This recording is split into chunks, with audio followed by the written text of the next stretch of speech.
Sainte-Réunion et la ville de Saint-Joseph vous présentent C'est Saint-Jo. Au sommaire de votre émission, un couvoir inauguré à Jean Petit, une journée portes ouvertes du meringue et enfin le festival Le Comédie. Nous avons suivi les artistes en pleine préparation. C'est maintenant, c'est Saint-Jo.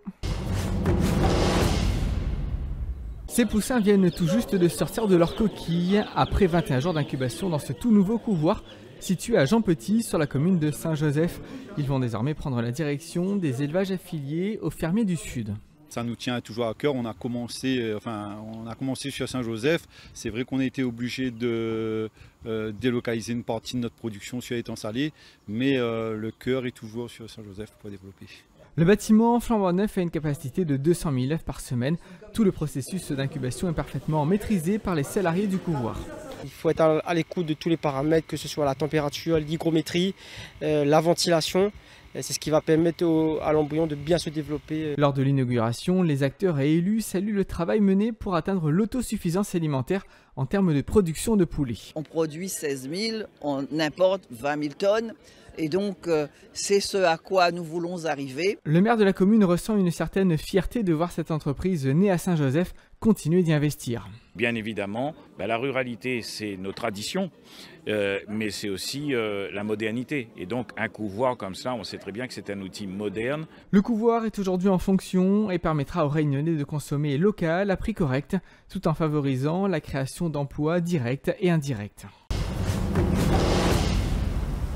Une journée portes ouvertes à la maison pour tous du centre-ville pour découvrir le meringue ou encore les percussions africaines. Des pratiques assez peu connues sur la commune et pourtant des traditions qui attirent de nouveaux pratiquants et passionnent très vite. Dans le meringue, ce qui me plaît, c'est que j'aime bien les acrobaties, la musique me plaît et au sein du meringue, je me plais bien. Il est polyvalent en fait, la musique, la gym, la danse. Le côté artistique. L'association intervient dans les établissements scolaires pour faire découvrir le meringue aux plus jeunes, ainsi que dans le cadre du contrat local d'éducation artistique. Au-delà de la pratique, il y a un véritable patrimoine qui est à préserver et à transmettre.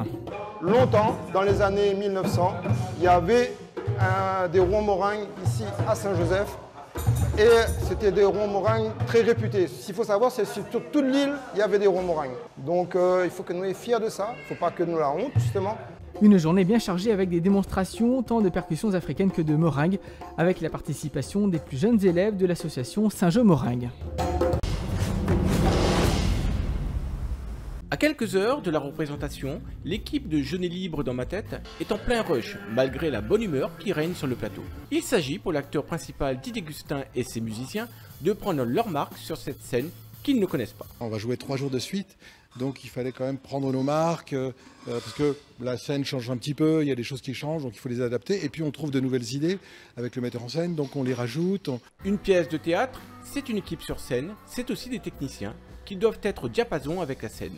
Oui, surtout sur spectacle qui mélange du coup théâtre, chanson, one-man show, on a vraiment un mix, un peu tout, donc on a des musiciens sur scène, plus une partie du coup, donc c'est vraiment un spectacle un peu hybride. Ce spectacle est assez nouveau et nous avons la chance de le voir en comédie à Saint-Joseph, avec en prime quelques ajustements mineurs orchestrés par le metteur en scène. Oui, il y a toujours des ajustements à faire parce qu'on amène un autre univers.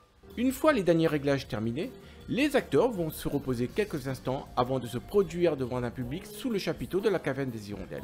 Rire et moments de partage seront au rendez-vous.